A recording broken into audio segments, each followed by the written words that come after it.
First of all, I'd like to thank Shiv, Fred, and the organizers of the conference for, first of all, organizing the conference, but also for inviting me for a fourth year in a row. I'll be sharing some insights from the world's spiritual traditions today and discussing the relevance of some of these insights to the modern world, or to the modern predicament of the human being, but with a specific focus on Rumi today, on the teachings of Rumi, and more specifically, about how Rumi understands the relationship between form and meaning, or matter and spirit, in the human being. Now, Rumi is a figure that needs little to no introduction, not only because of the audience to which I'm speaking, but also because Rumi is a relatively well-known literary figure in the modern West. A few years ago, his poetry even outsold Shakespeare. He became the best-selling poet in North America a few years ago, thanks in large part to the renditions of his poetry by a man by the name of Coleman Barks, who you might be familiar with, who's a former English professor in the United States. There's an essential Rumi that's still circulating, a very famous collection of Rumi's poems, but set into English poetic medium by Barks. So Rumi needs little to no introduction. He's one of the mystical giants of the spiritual history of the human race. Reynold Nicholson, who was a professor at Cambridge University, who spent the last 20 years of his life translating Rumi's magnum opus, the Mathnavi, confessed that Rumi was perhaps the greatest mystical poet of any language. And so Rumi is a figure that really needs no introduction, so I'm just going to dive right into the topic and not spend 10 minutes giving you some background information about his life. Now, Rumi says that the human being lies stranded in between matter and spirit, or form and meaning. The existential predicament of the human being, as Rumi says in one verse, is like this. An angel's wing was brought and tied to a donkey's tail, so that the donkey may perchance become an angel, thanks to the radiance of the angel's company. Now, what does Rumi mean? Are we really donkeys with angels' wings? Are we really a coming together or a combination of the highest and the lowest levels of existence? Well, in order to answer this question, I'll be broaching a number of themes, seemingly disparate, but not in a way that's uncharacteristic of Rumi himself.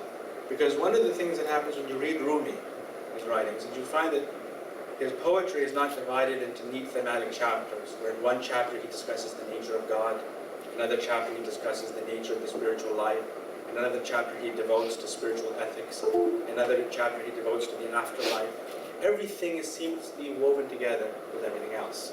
So in one paragraph he'll talk about the mysteries of the nature of the Godhead, and in the same paragraph he'll talk about the overpriced money, the overpriced onions in the local market. And that's just a feature of Rumi's writings, but that's because that's how reality is. Everything is organically interwoven with everything else. Now, in order to understand what Rumi says about the human predicament, stranded in between the wings of an angel and the tail of a donkey, we have to understand something about the nature of the world to begin with. How does Rumi understand the nature of phenomenal reality, or the cosmos? Now, the cosmos for Rumi and for the Sufi tradition in general is a combination of form and meaning. It's a combination of substance and essence, of appearance and reality. The outward form of the cosmos is a veil behind which lies a reality which is its actual purpose or meaning. Everything, as far as Rumi is concerned, is a sign that directs us towards a higher reality. And part of the goal of life is to move from the appearances of the world to the reality of the world. Part of the aim of life is to move from what in semiotics is referred to as the signified to the signified. And Rumi expresses this in one place when he says that if everything that appears to us were just as it appears, the Prophet, on whom be peace, he's referring here to Muhammad, who was endowed with such penetrating vision, both illuminated and illuminating, would not have cried out, "Our Lord, show us things as they are." The implication here is, of course, that we don't see things as they are. We don't see the inward realities of things. We don't see their meaning. We don't see their purpose. We don't see their essences. All we see is a play of veils. And the idea is itself deeply Quranic. There's a famous verse in the Quran that says, يَعْلَمُونَ ظَاهِرًا مِنَ الْحَيَاةِ الدُّنْيَا وَهُمْ عَنِ الْآخِرَةِ هُمْ غَافِلُونَ. That they have knowledge of the outward appearances of the world, but of the next world, they are heedless or ignorant. Now, the next world doesn't just refer to life after death, but it can also refer to the world that is adjacent to our world. And the world that is adjacent to the world of matter is the world of spirit. The world that is adjacent to the world of form is the world of meaning. The world that is adjacent to the world of appearances is the world of reality. And this idea is not just Quranic, it is found in every religious tradition in the world. It's found in every spiritual tradition of the world. That reality has this dual nature. There's appearance, and then there is reality behind the appearance. There's a veil, and there's what lies behind the veil. There's a material reality, and there's a spiritual reality. And so this is part of the perennial wisdom of the human race. And it is a theme that Rumi brings up.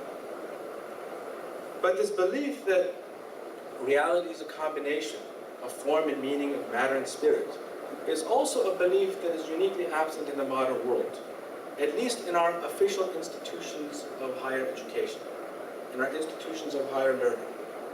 The official dogma of the modern West is what the French philosopher, the 20th century French philosopher Reynold Nicholson described as theoretical materialism. And if you don't believe what I'm saying, just go take a few courses in university and you'll see that this is all that we believe in institutions of higher learning. Now, theoretical materialism is the belief that the only thing that exists in reality is matter and its derivatives. That only matter is real. Everything else is either a matter of faith or a matter of speculation. There's an agnosticism about everything other than matter. The only thing that we have certainty about is matter. And this is the official intellectual position of the modern West. What Reynold Nicholson described as theoretical materialism. And this theoretical materialism, as far as Nicholson was concerned, permeated all facets of modern Western civilization, giving rise to what Nicholson referred to as practical or de facto materialism. Namely, the tendency to privilege material concerns over all others. In more or less, to quote Nicholson, consciously putting material things and the preoccupations arising out of them in the first place, whether these preoccupations claim to be purely speculative or practical. In other words, the goal of life in a society whose underlying worldview is theoretical materialism is confined to the domain of material and is confined to the domain of materiality. Whether it involves the accumulation of an endless supply of goods in the form of modern consumerism, or whether it involves the manipulation and control of matter for improving our so-called standards of living, the increasing industrialization of the modern world, or the increasing technopolization of the modern world, to use the expression of Neil Postman, or the development of weapons of mass destruction to overpower enemies who either threaten our own worldview, our own style of life, or simply stood as obstacles to its spread. So this is what Nicholson saw as the concomitants of practical materialism.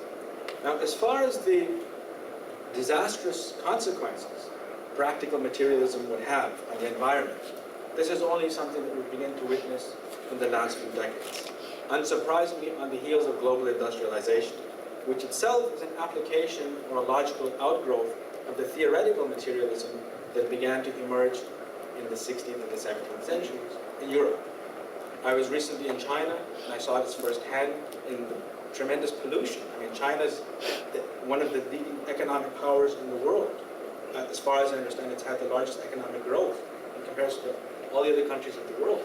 But there's a real crisis, an ecological crisis that China is facing. When I was in Beijing, you can't move around the city without wearing a face mask. Initially, I thought it was just a luxury. Everyone was wearing it, but I, against my better judgment, didn't wear a face mask for the first few days. At night, I was having difficulty breathing. And so, I think the ecological crisis is really, it should cause modern people to reflect about the practicality of theoretical material, whether it's viable, this particular belief about the nature of reality. But equally detrimental, alongside the ecological crisis, perhaps even more detrimental, is the nihilism that emerged out of theoretical materialism. The nihilism that emerged out of theoretical materialism. Because if matter is all that exists,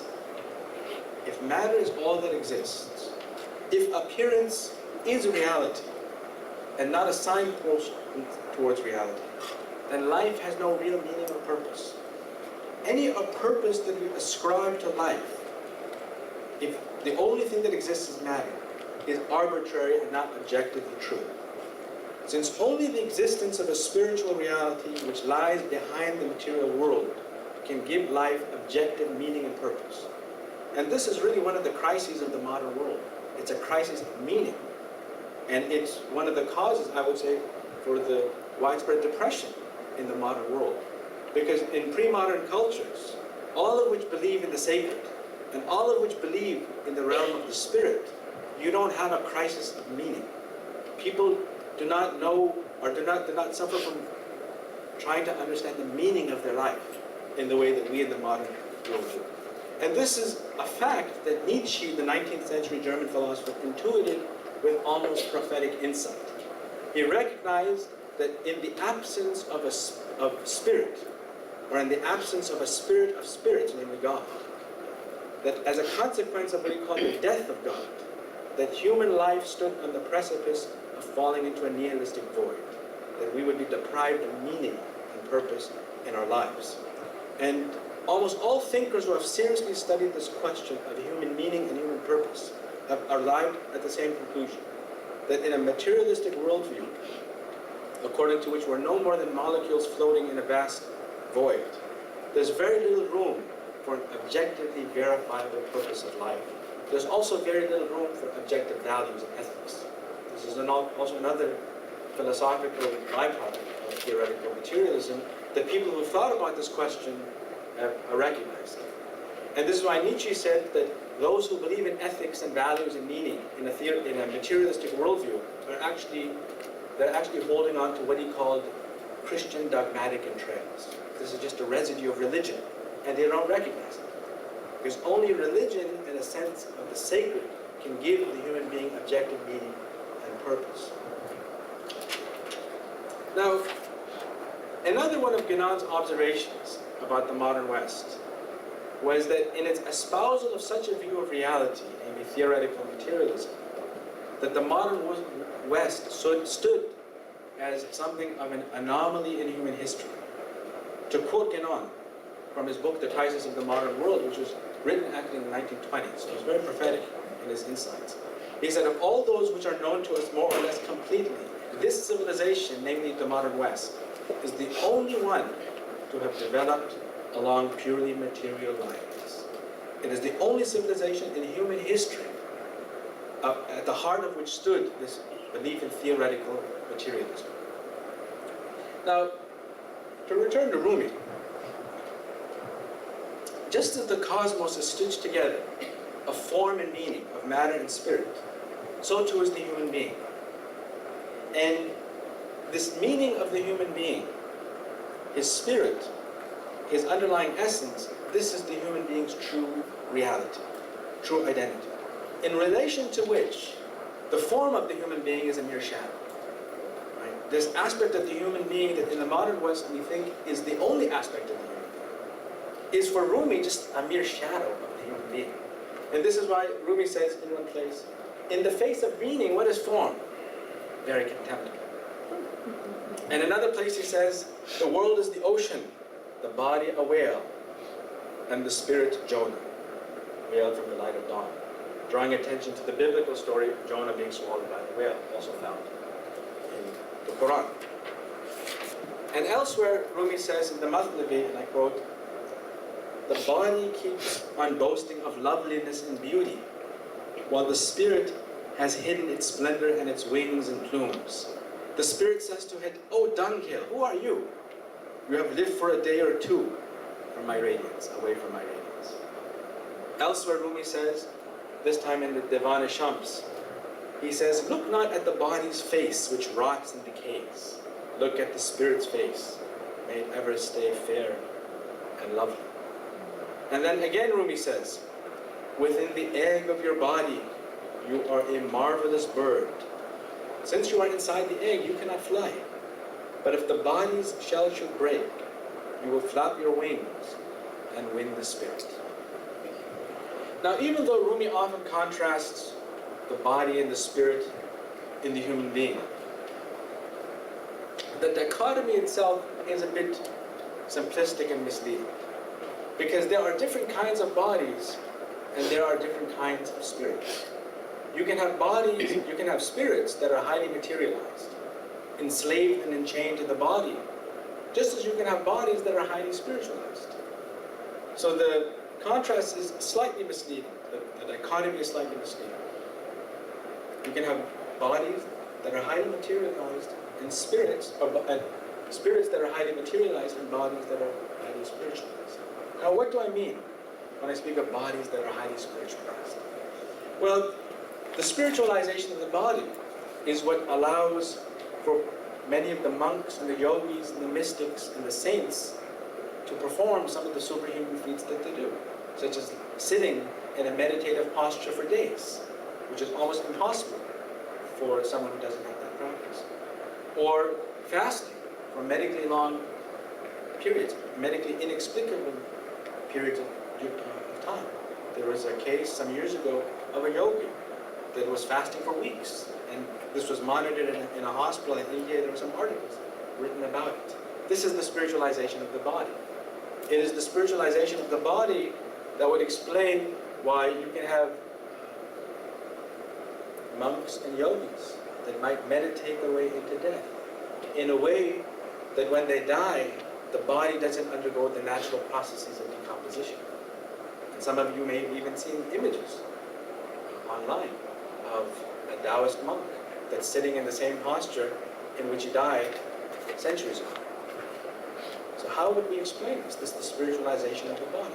The natural processes of the body are altered through the spiritualization of the body. And we have cases in the Western traditions as well of the bodies of saints not decaying or decomposing. We have a tradition in Islam where Muhammad said that the earth does not swallow up the bodies of the prophets. And so there's a belief in Islamic theology that the bodies of the prophets do not decompose. And the saints, to the extent that their bodies may also not decompose. So this is part of the spiritualization of the body. And if you study the religious history and the spiritual history of humankind, you come across these examples, which leave you scratching your head. Now, it's also because of the spiritualization of the body that highly sanctified people will also sometimes grow more beautiful as they age. There's a kind of inward beauty that begins to manifest itself in the form of the body of highly sanctified and highly spiritual people. In youth, beauty is an accident of birth, and it can very quickly disappear if a person has a destructive lifestyle. We've seen examples of this in Hollywood. But as one ages, sometimes the kind of life that one has lived leaves its imprint on the form of the person. And there's an inward beauty that will sometimes manifest itself in the form of a very highly spiritual, sanctified person. Now, this is not always the case, and one has to be careful about laying down hard and fast rules, because you also have the case, and this is common, just spoken of in the Sufi tradition, of the hidden saint, whose inward sanctity and beauty is concealed through a veil of ordinariness or ugliness, sometimes through a veil of madness. The saint is the most sane person in the world, but through a divine jealousy, God will conceal the saint through an outward appearance of madness. And so the saint will go about doing things that appear very irrational. and which will cause people to look upon the saint with contempt, but really it's the saint. And if I may share an anecdote with you, when I was in Syria many years ago, at the tomb of Ibn Arabi, who's considered to be one of the greatest saints of Islam, one of the things I was struck by around the tomb of Ibn Arabi was the disproportionate number of people who had so-called mental disabilities, right? Or what in modern psychiatric or medical terms would be described as people with mental disabilities. But it really left me wondering who these people really are. And one time I was dealing with a personal problem in my life when I was in Syria. And as I was walking through the mosque, one of these so-called mad saints, or what I later felt was a mad saint, he came up to me and he said, "May God help you with this problem," and he identified the problem. And then he left. And then afterwards, whenever I tried to approach him or be nice to him, he would withdraw from me because the veil had been lifted and the secret had been revealed. So this is the mad saint. Now, just as you can have different kinds of bodies, there are also different kinds of spirits. Not all spirits are the same. The human spirit, or the human being, can be governed by a demonic spirit. The human being can be governed by a bestial spirit. The human being can be governed by an angelic spirit. The human being can be governed by a saintly spirit. The human being can be governed by a prophetic spirit. There are gradations of spirits, just as there are gradations of bodies, the lowest of which are enslaved entirely to the appetites of the body, and the highest of which not only rule the body, but have transformed the body, have spiritualized the body. A human being, for Rumi, that is governed by the animal spirit is no different than the beasts and belongs to the lowest rung of cosmic existence, and below which you might even have the demonic spirit. Whereas a human being that is governed by the spirit of angels and prophets has transformed its own nature to such an extent that it belongs now to the highest rung of the cosmic hierarchy.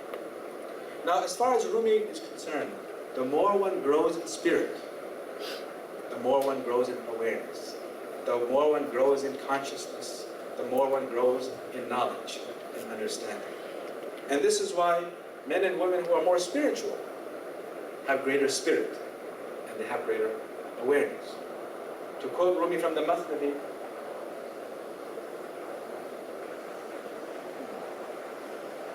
experience shows that the spirit is nothing but awareness. Whoever has greater awareness has greater spirit. Our spirit is greater than the animal spirit. Why? Because it has more awareness. Then the angel's spirit is greater than ours, for he transcends the rational senses. Then the spirit of the saints, the possessors of the heart, is even greater. Leave aside your astonishment. That is why the angels prostrated themselves before Adam. His spirit was greater than their existence. After all, it would not have been proper to command a superior being to prostrate itself to an inferior one. How could God's justice and kindness allow a rose to prostrate itself before a thorn? At the very end, he's drawing attention to a famous passage in the Quran where all the angels are made to prostrate themselves before Adam. Adam's eminence in the Islamic tradition lay not because of the form, but because of the meaning that was contained within the form. Adam was privileged with the knowledge of the names, as the Quran says. وَعَلَّمَهُ الْأَسْمَاءَ كُلَّهَا. The names not only of the things of creation, but more importantly, the names of God. The knowledge of the names of God is what gave Adam access to God himself. And so Adam had a particular kind of gnosis, or ma'af, a particular kind of knowledge, which the angels could not see, and which Satan himself could not see. Because Satan says, he protests to God. He said, why should I prostrate myself to Adam when you've made me out of fire, which gives light and illuminates, and you made him out of clay? Because he could only see the form. He couldn't see the meaning behind the form. The form of Adam was from the dust of the earth, but the meaning was this divine spirit.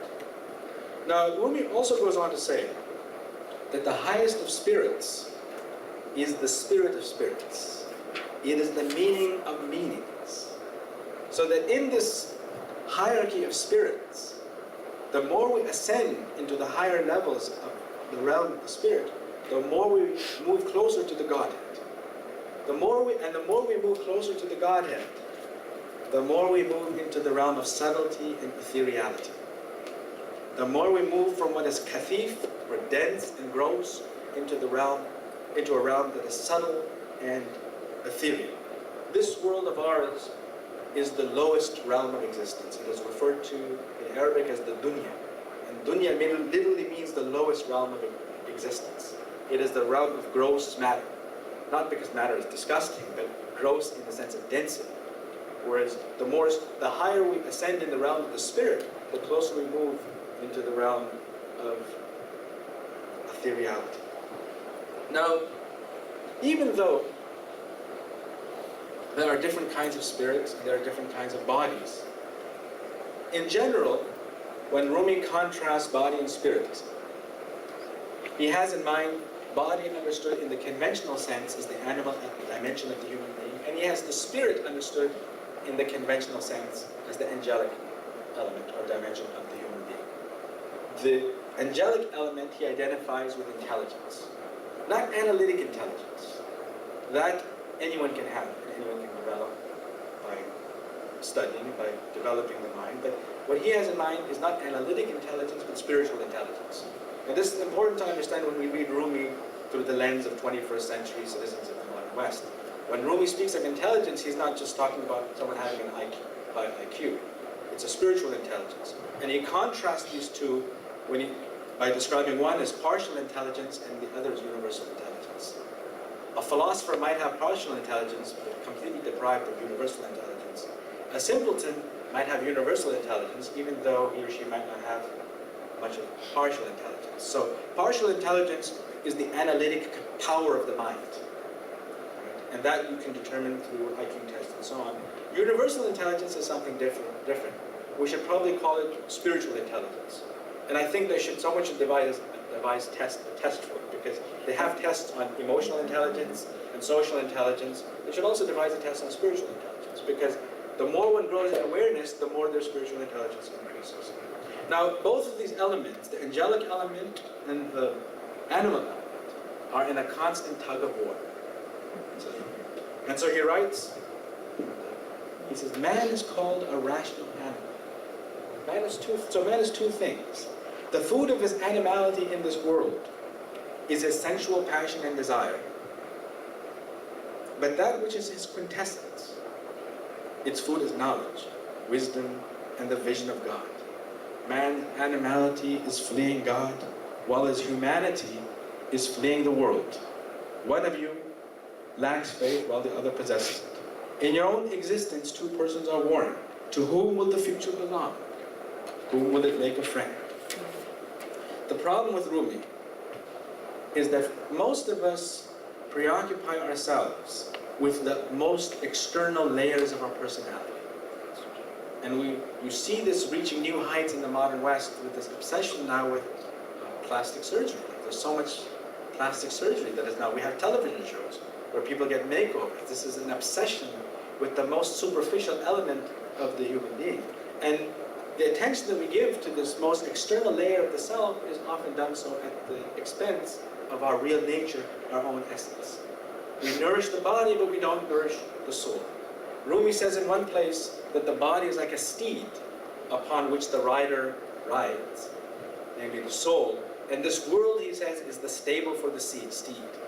He says the rider should not content himself with the food of the steed, which is what is provided by the stable of this world, which offers all these different sensorial pleasures. He says the rider should only content himself or herself with the food of kings and queens, which is wisdom, prayer, meditation, and everything that is spiritual in nature. Unfortunately, through the domination of the body and the most outward element of the human being, we become a prisoner to its wants, and we pander to its every need, forgetting the realm of the spirit. It is like the story that Rumi says and relates in one place of a man who falls in love with a woman who lives in another village. He sits on his camel and sets out to the village of the beloved. But on his way to the village, he falls asleep. When he falls asleep, the camel turns around, because Rumi says the camel has a child in the village from which they left. So when he wakes up, he realizes that the camel is going back to the village that he left. He turns the camel around. After a few hours, he falls asleep again. The camel turns around again, begins to head back to the village from which he attended. This goes on a few times. until the man finally cries out, "The camel is a curse on you." And so saying, he jumps off the camel and heads to the village by foot. The point of the story being that the camel is like the body. The wants and the desires of the body pull us downwards towards the world of gross matter, where the spirit is like the lover who's trying to make its way to the divine beloved, who lives in the divine empyrean. And so there must come a point when a man or a woman must abandon their slavery to the body and turn towards the world of the spirit. Now, in another place, Rumi says that there are three kinds of beings in the world. There are, first of all, angels. And angels, says Rumi, are pure light. They are pure spiritual conscience. They are pure knowledge. They are pure awareness. Their nature is to be continuously mindful of God, obedient and worshipful. They are in a state of constant prayer.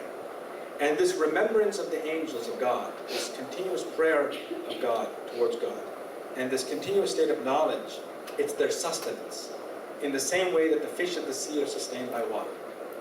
In the same way that the water is the bed and the pillow of the fish, the bed and the pillows of the angels are the remembrance of God and the knowledge of God. But the angels live in the state of purity because they cannot do otherwise. They don't struggle against carnality. Then you have the second category of beings, and these are beasts, who are pure lust and passion, with no real capacity for contemplation, awareness, knowledge, and discernment.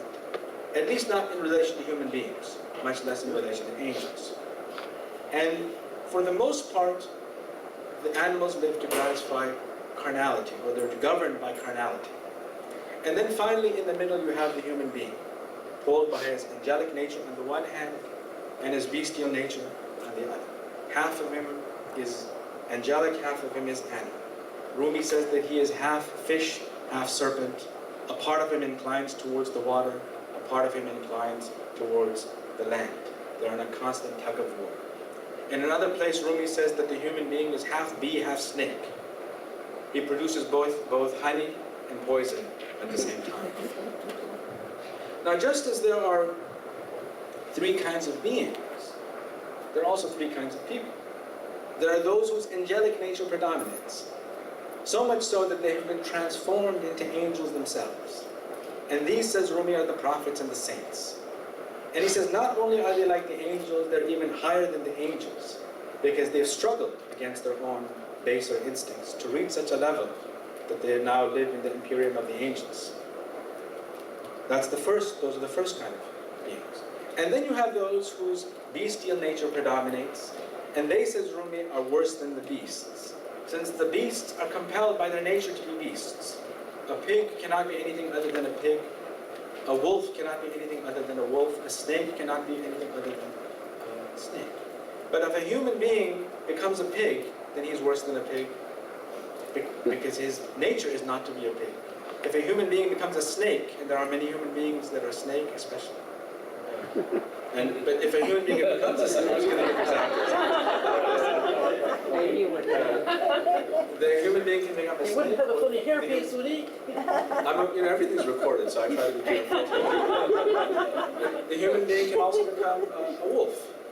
So there's a whole spectrum of possibilities from among the beasts to which a human being is capable of succumbing to. But if a human being becomes a beast, then he's worse than the beast. If he becomes an angel, then he's higher than the angel. And that's why Rumi says, he whose intellect, and by which he means spiritual conscience, overcomes his lust, is higher than the angels. But he whose lust overcomes his intellect is lower than the beast. And then finally you have the people in the middle, the spiritual travelers. Those who are struggling against both the animal element and who are striving to become more like the angel. They're in this constant tug of war. Sometimes the beast predominates, and sometimes the angel predominates. And I think if we look at our lives, we'll see. Oh, at that time, that one predominated, and this other one predominated. And so now you can understand why Rumi says that the human being lies stranded in between the wings of an angel and the tail of a donkey, so that perchance the donkey may become an angel through the radiance of the angel's company. If the angelic element is fed and nourished then the radiance will cause it to overcome the donkey within the human being. Now, one might ask, why should the human being desire to become an angel to begin with? After all, the body offers so many possibilities of pleasure and delight. It seems to offer so many means of happiness. Why? Why not just seek happiness in the body? For Rumi, the problem is not, let us be clear, in seeking happiness to begin with. There's nothing wrong with seeking happiness.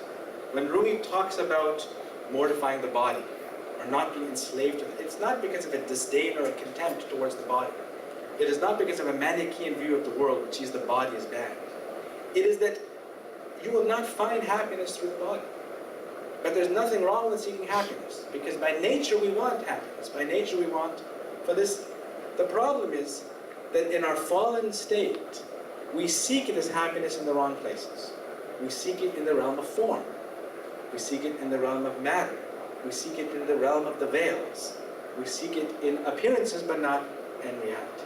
The only lasting happiness that can be found is in the realm of the spirit, in the realm of the spirit of the spirits, namely in God, in divinus. The problem that we will not find, the reason, Rumi says, that we will not find happiness in the world of form is twofold. There are two reasons, among others. First of all, the happiness that we do manage to find in the world of forms will be nothing more than a fleeting happiness because of the impermanence of the world, due to the misfortunes of fate. There are no guarantees that if you procure a particular form that brings you happiness, or an experience of happiness, there's no guarantee that it'll last because of the misfortunes of fate. There are no guarantees in this world.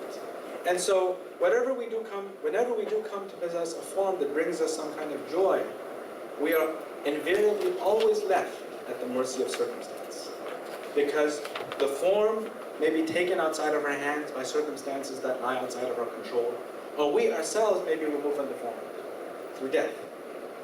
Rumi illustrates this through the example of a scent, through the example of scent. The world, he says, contains the scent of musk in its beautiful forms. But the origin of the scent lies not in the scent itself, but in the substance of the musk, which gives the smell, and which for Rumi is analogous to the divine reality. Now, all of the delights that we experience in this world through forms are mere scents. They will fade away just like any scent fades away. But if one wants to keep the scent, then one must find the musk. And one must become the musk. That is the only way that one will have a scent that never disappears. But to be content with the passing scent itself, without seeking to become the musk, or without seeking the musk, is to be content with what is ephemeral. Because once the scent goes, the pleasure goes, and one will be left bereft of the joys that came with the scent. So that's the first reason why the forms will never bring us happiness, because of the ephemeral nature of the world. And this is something in the Buddhist nature that is emphasized. The transience of the world, the ephemeral nature of samsara. There's nothing that is permanent and lasting. Now there's another reason that the forms will never satisfy us. Even if by some fluke of luck, a form stays with us for a particularly long time. And the reason for that is by nature we always want more than what we have. By nature we always want more than what we have. Anything that is limited, and that is precisely what a form is, a form is a limitation, will through its limitation fail to quench our thirst. Because what we thirst for is not any form. What we thirst for is what is the basis of form itself. What we thirst for is infinity. Nothing will satisfy the human being except infinity itself. Only the infinite can satisfy the human being. And so this underlying thirst that the human being has will never be satisfied through any form. Any form that we grasp will inevitably over time come to bore us. It'll lose its appeal, it'll lose its glimmer, it'll lose its allure. We'll lose the sense of excitement, gratification, and happiness that the form initially brought us. And we see this in the psychology of children. A child might yearn for a toy. The child is brought the toy, and after some time the child becomes bored with the toy. So we see this in human psychology played out from from the earliest stages of life. And there was an interesting study that was done on adults, of course, people who win the lottery. You might think, oh, if I won the $1 million lottery or $10 million lottery, all my problems would disappear and I would be the happiest person in the world. But they've done studies on lottery winners, and they found that about 6 months to a year after they win the lottery, their happiness levels return back to the pre-lottery winning levels. 6 months, there was a famous study that was published in the Journal of Psychiatry in the late 1970s, and they examined the psychological effects of winning the lottery. After 6 months to a year, the happiness levels came back to pre-winning levels. And so, for Rumi and the Sufi tradition in general, any attempt to find happiness in the world of forms is doomed to fail. And this is why Rumi directs us to seek the meaning behind the forms, to seek the meaning behind meanings, the infinite reality of God. Even if we think we found happiness in the realm of form, Rumi says, don't be content with the forms, because there's an ocean that lies beyond us full of treasures which contain things that are beyond our wildest imagination, realities that are beyond our wildest imagination. He says, a few pearls have been cast in our direction from this ocean, but beyond these pearls, the ocean has innumerable and unimaginable riches. And so we should not be content with what has been brought to us in a single cup of water from the ocean. Now, Rumi is aware that an unevolved soul might find the idea of finding one's own fulfillment in formlessness unappealing. Because the psychology of human experience is such that almost every joy that we've experienced in life seems to be connected to some form. So I was happy at this stage in my life because I had this thing, and I was happy at this stage in my life because this thing came into my life, and I was happy at this stage because I got the job that I wanted, and I was happy at this stage because I got the family I wanted, and so on and so forth. But what Rumi draws our attention to is that this experience of happiness itself is formless. So the form that brought us this experience was actually just a trigger of something that we experience inward within ourselves. Rumi compares it to health. He said health is formless, but we all want it. And you can't really pinpoint what exactly health is. It's not really a form. And so he uses these kinds of analogies to draw attention to the fact that this state that we seek is actually formless in and of itself. Every experience of happiness and joy is really a kind of formlessness. It's an elusive state. And if we live our lives making our happiness dependent on specific forms, then this happiness will only be fleeting. But if we find it within ourselves, within our own inner nature, in our own meaning and in the meaning of meanings, then we will find a happiness that will never be lost. Now the final point I want to address before I end is that for Rumi, the way to this formlessness, it requires a spiritual path. It requires a tradition with methods and practices. Rumi refers to this way as the way of spiritual poverty, the way of detachment from the world of the senses and attachment to God. It is an interiorized path. And I'll end with a passage from Rumi from a book that's been translated into English called The Signs of the Unseen. And Rumi says here, he says, this way of poverty, and by which he means the Sufi path, but really we're looking at the paths offered by all the contemplative traditions of the world. He says, this way of poverty is a way for you to attain all your hopes. Whatever you may have desired, you will doubtlessly attain it this way. Whether it be the conquest of armies and victory over enemies, or seizing property and subjugation of people, or superiority over one's peers, or eloquence in speaking and writing, or anything else, when you have chosen the way of poverty, you will attain all these things. Unlike other ways, no one who took this way ever had a complaint. Unlike other ways, no one who ever took this way ever had a complaint.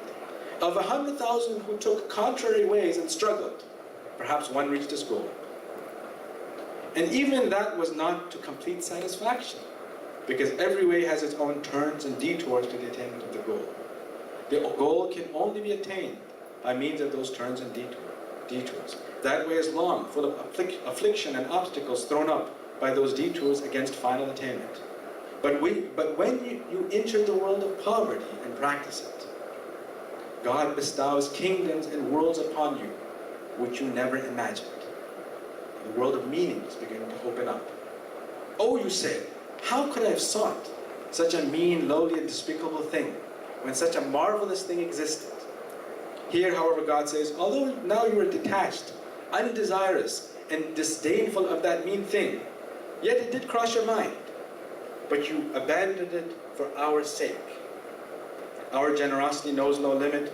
Of course, I will make it easily available for you.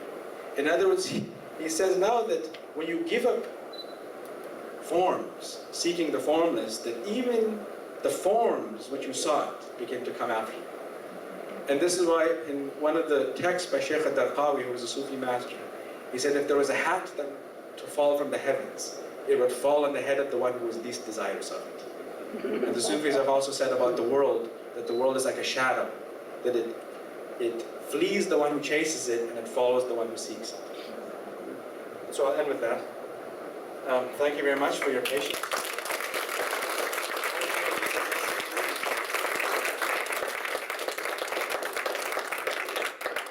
Wow, as usual. It's fantastic. Questions, folks? Questions?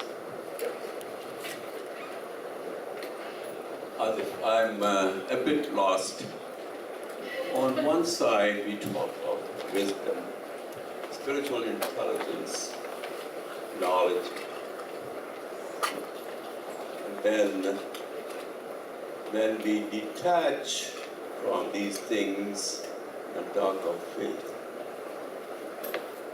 How does faith relate with knowledge, with intelligence, with reason? Are we going towards theoretical materialism because we have detached ourselves from seeking wisdom, seeking spirituality, seeking spiritual intelligence? And seeking intelligence, forget about spiritual intelligence. Submitting ourselves to faith. Much of it is blind. We are being guided by the blind in blind alleys and then blaming it on science. Science has moved away from materiality of the senses. Science talks about something which is non-material as being the basis of all material, whereas our faith is still stuck. Our philosophy is stuck. Our thought process is still stuck in non-reality. Because we have put faith above knowledge. I think that is, in my humble opinion, the problem, the predicament that we are in. We are governed by something which we should not be governed by. I don't care if it is being recorded. I will be lynched at one day, and I want that day to arrive sooner than later. That's a very good question. I have a question for Shiv. By faith, do you mean organized religion? By faith means faith, wherever it comes from.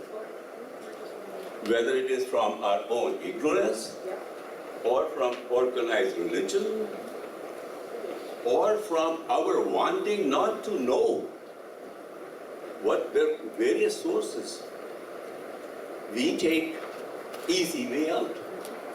Seeking knowledge is more difficult. Using the gift of the Almighty. The pathway to spiritual intelligence is a neocortex. And we love to live by our brain stem. That is, every snake has got that. And we choose to live by it than by our neocortex. It is a question of understanding our own physiology. Every book of physiology talks about these things, but we want to learn. Sorry if I've said too much. This is a good question. I think there are different kinds of faith and there are different kinds of science. And I think we need to distinguish, because the terms can be used interchangeably and lead to some misconceptions. There are the methods of science, and then there is scientism, which is the dogmatism that arises after certain conclusions have been reached by the methods of science. And even though science might be converging with spirituality in certain circles, in the official institutions of learning, this is not the case. You go to a biology department, you go to a chemistry department or a physics department. The worldview is theoretical materialism. And the people in the institutions believe that these are scientifically the most reasonable conclusions that they can reach. So whether or not, I'm not a scientist, so I have to be careful about saying what science actually says. But this is something that I just see among my colleagues at the university, and something I've noticed in university settings. The official spokespersons of science in the higher institutions of learning don't really believe in anything other than theoretical materialism. So that's the science that I'm referring to. And that's the science that Rumi would criticize as partial intelligence. Right? That is the consequence of partial intelligence. Our academics are stuck there. Yeah. Now, Rumi is not critical of analytic analysis, the processes of the mind. That's not a problem. But he does say that it can only take you so far. And eventually, it'll take you to the point where you recognize the need for a path to God. And for that, then, there has to be some element of surrender. So there's also different kinds of faith as well. There's different kinds of science, and there's a faith that is dogmatic, that is not open to intelligence, not open to rational analysis. There's a faith that is tied into identity politics, in which the basis egotistical elements of the human being use it to justify the impulses of the ego. And we see this in religious fundamentalism. We see this in many closed religious communities. So that's not really faith, that's a kind of counterfeit faith, because Rumi is very critical of that as well. Right? So Rumi is critical of the misuse of faith and the perversion of faith, and he's also critical of the misuse of intelligence. But he's not critical of intelligence because he speaks about real intelligence, which he says is spiritual intelligence. And he is not critical of faith, he speaks of the need for faith. But this is a difficult question. I don't think I can have the final answer to it. And I think there's the deeper question of what is it that brings the human being to a stage in his or her life where he feels the need to travel to the realm of meaning, the realm of meaning. Why are some people called and few are chosen? Why are some people called to begin with? This is one of the mysteries of life. And there's no simple answer to it. People might think they have rational arguments that can solve the problem, but other people will have counter. One of the problems when you get a PhD today is that you realize there's an argument for everything. And you're and I see this with the students, you're confronted with so many arguments that you lose faith in everything. And then what happens? The only thing you have any certainty with is the pleasure of the senses. And so the kind of the hedonistic character of modern culture is because the intellectuals themselves can't agree on anything. Right? And so this is there's no simple answer to this question. Why are some people called to a faith that is pure and that leads to higher levels of the cosmic hierarchy? And why are others not? Others are not. I think at the end of the day, it comes down to the human being's own personal relationship with the divine, or with the absolute. Right? And it's hard for an outsider to really know what's really happening. You're very right. So I'll say It's one kind more of thing. it's a kind of a convoluted answer, but No, I don't. I think your answer is very good. I like what you said. I don't disagree what you're saying. All I want to say is, most of us are totally unaware of spiritual intelligence. We don't even know what that term means. It is not a term that is used in our academies. Academies have given up on it. And that is what we stand for. I think we need to create a wave of opinion that our academics start to talk about it. Talk about the option that is available to all human beings, that we can advance that way. We don't even have that option. Now, either faith or you're condemned. And that kind of faith that takes us away from wisdom, it takes us away from understanding of existence, it takes us away from the understanding of oneness of all existence, and we call it a pathway to salvation. Thank you very much. I don't need that. Jennifer, you had a question back there.